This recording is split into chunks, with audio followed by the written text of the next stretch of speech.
everyone, welcome back to our video series on the new digital SAT verbal section. Don't forget to follow us and comment below on additional content you'd like to see. All right, so for this video, we're going to be looking at a transition question. So when thinking about how to approach these, basically we're looking at the first half of our text versus the second half.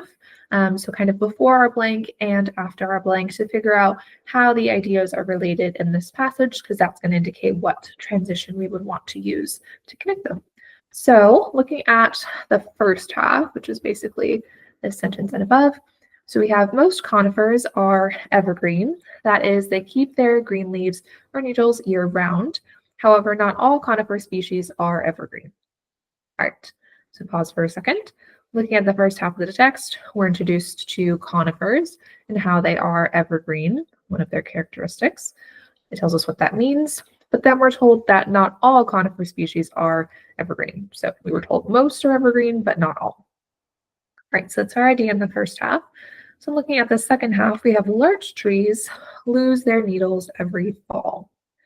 All right, so when thinking about how those ideas are related, so how this sentence here is related to the first half that we looked at, looking at that, it looks like this is going to be an example of a conifer species that is not evergreen, right? The passage told us that being evergreen means that it keeps its leaves or needles year-round.